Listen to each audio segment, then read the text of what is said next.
बड़े भाई का फर्ज। किशोर एक छोटे से गांव का सीधा साधा लड़का था। जब वह 10 साल का था, उसके पिता का अचानक निधन हो गया। किशोर के कंधों पर अपने छोटे भाई अजीत और बहन सौम्या की जिम्मेदारी आ गई। उसकी माँ कमला देवी मेहनती थी, लेकिन अकेले 3 बच्चों की परवरिश और घर चलाने के लिए संघर्ष कर रही थी। ऐसे में किशोर ने कम उम्र में ही अपने छोटे भाई बहन के लिए पिता जैसा पढ़ने का फैसला किया। किशोर ने स्कूल के बाद खेतों में काम करना शुरू कर दिया। वह चाहता था कि उसकी माँ पर कम से कम बोझ पड़े। छोटे भाई बहन की पढ़ाई और खाने पीने का खर्च निकालने के लिए वह दिन रात मेहनत करता। किशोर और अजीत को एक बड़े भाई से ज्यादा अपने संरक्षक और मार्गदर्शक की तरह दिखते थे।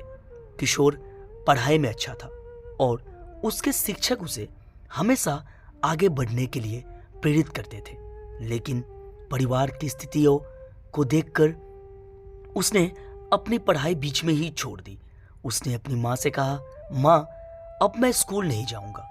अजीत और सौम्या को पढ़ाना ज्यादा जरूरी है। यह सुनकर माँ की आंखें भर आई। उन्होंने किशोर को गले लगाते हुए कहा, बेटा, तूने इतनी छोटी उम्र में इतना बड़ा दिल दिखाया है, भगवान तेरा भला करे। किशोर ने गांव में ही एक छोटी सी नौकरी कर ली और जो भी पैसे मिलते वह अपनी मां के हाथ में दे देता। वह खुद पुरानी फटी किताबों से अपने भाई बहन को पढ़ाता। उसकी मेहनत और त्याग के कारण अजीत और सौम्या अच्छे नंबर से पास होते रहे। साल बीतता गया।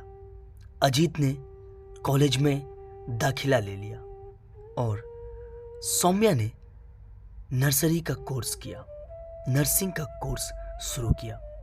इन दोनों की पढ़ाई का खर्चा उठाने के लिए किशोर ने अपने गांव के खेत छोड़कर शहर में मजदूरी शुरू कर दी। वह दिन रात काम करता, लेकिन उसने कभी शिकायत नहीं की। हर महीने वह घर पैसे भेजता और जब भी अजीत और सौम्या फोन पर उसे अपनी पढ़ाई या सफलता के बारे में बताते तो उसकी सारी थकान मिट जाती। उसने कभी अपने सपनों के बारे में नहीं सोचा, क्योंकि उसके लिए सबसे बड़ा सपना यही था कि उसके भाई बहन अपनी जिंदगी में सफल हो। कुछ सालों बाद अजीत एक बड़ा इंजीनियर बन गया और एक अच्छी नौकरी हासिल कर ली। सौम्या भी एक सफल नर्स बन गई। दोनों अब आत्मनिर्भर थे और गर्व से कहते थे, भैया, ये सब आपकी वजह से हुआ है। किशोर हर बार हंसकर कहता, मेरा फर्ज था, मैं तो बस अपना काम करता था। अजीत ने शहर में एक बड़ा घर खरीदा और सौम्या भी वहां रहने लगी। उन्होंने किशोर को भी अपने साथ शहर आने की कोशिश की, लेकिन किशोर ने मना कर दिया। उसे अपने गांव से और वहां की मिट्टी से प्यार था।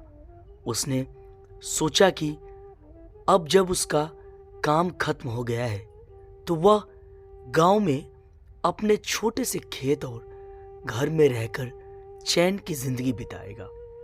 समय के साथ अजीत और सौम्या अपनी अपनी जिंदगी में व्यस्त हो गए। उनका किशोर से संपर्क कम हो गया। जब कभी किशोर फोन करता तो वे जल्दी में होते। भैया, अभी मीटिंग है, बाद में बात करते हैं। अजीत कहता, भैया, हॉस्पिटल में बहुत काम है, बाद में बात करेंगे। सौम्या कहती। किशोर को यह देखकर तकलीफ होती, लेकिन उसने इसे कभी जताया नहीं। उसने सोचा शायद उनकी अपनी जिम्मेदारियां होगी। मैं ही गलत सोच रहा हूं। एक दिन किशोर की तबीयत अचानक बिगड़ गई। उसने अजीत और सौम्या को फोन किया, लेकिन किसी ने समय पर जवाब नहीं दिया। गांव के एक बुजुर्ग ने उसे अस्पताल पहुंचाया। डॉक्टर ने बताया कि किशोर को कई दिनों से सही खाना और दवा नहीं मिल रही है, जिससे उसकी हालत बिगड़ गई। यह खबर किसी तरह अजीत और सौम्या तक पहुंची। वे तुरंत गांव आए। किशोर को अस्पताल में देखकर उनकी आंखें भर आई। सौम्या ने कहा, भैया, आपने हमें सब कुछ दिया, लेकिन हमने आपका ख्याल नहीं रखा। हम अपने कर्तव्य में असफल हो गए। अजीत ने भी पछताते हुए कहा, भैया, आपने अपने सपनों की कुर्बानी दी ताकि हम अपने सपने पूरे कर सके, लेकिन हमने आपको अकेला छोड़ दिया। किशोर ने कमजोर आवाज में कहा, मैंने तुम दोनों को अपने बच्चे समझकर पाला था। मुझे कभी शिकायत नहीं थी, लेकिन मुझे खुशी है कि तुम लोग यहां आए। यही मेरे लिए सबसे बड़ी दौलत है। उस दिन अजीत और सौम्या ने कसम खाई कि अब वे किशोर को कभी भी अकेला नहीं छोड़ेंगे। उन्होंने उसे अपने साथ शहर ले जाने का फैसला किया।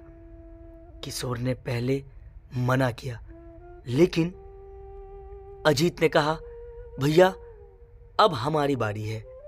आपने हमेशा बड़े भाई का फर्ज निभाया, अब हमें छोटे भाई बहन का फर्ज निभाने दीजिए।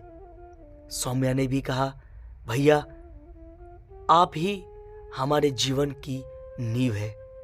आपके बिना हमारा कोई अस्तित्व नहीं है। किशोर ने उनकी बात मान ली और उनके साथ शहर जाने के लिए तैयार हो गया। अजीत और सौम्या ने उसे अपनी जिंदगी में सबसे महत्वपूर्ण स्थान दिया और हर छोटी बड़ी खुशियों में उसे शामिल किया। अब किशोर अपनी बची हुई जिंदगी आराम और खुशी के साथ जी रहा था। उसने त्याग और प्यार से अपने भाई बहन को सफल बनाया और आखिरकार उनके दिलों में अपनी वह जगह भी पाई जिसकी वह हमेशा हकदार था। किशोर का जीवन इस बात का उदाहरण बन गया कि परिवार में त्याग और फर्ज का क्या महत्व होता है। उसने अपने जीवन में जो भी किया वह सच्चे प्यार और रिश्तों की गहराई को दर्शाता है। बड़े भाई का फर्ज केवल जिम्मेदारी नहीं बल्कि निस्वार्थ प्रेम और त्याग प्रतीक होता है।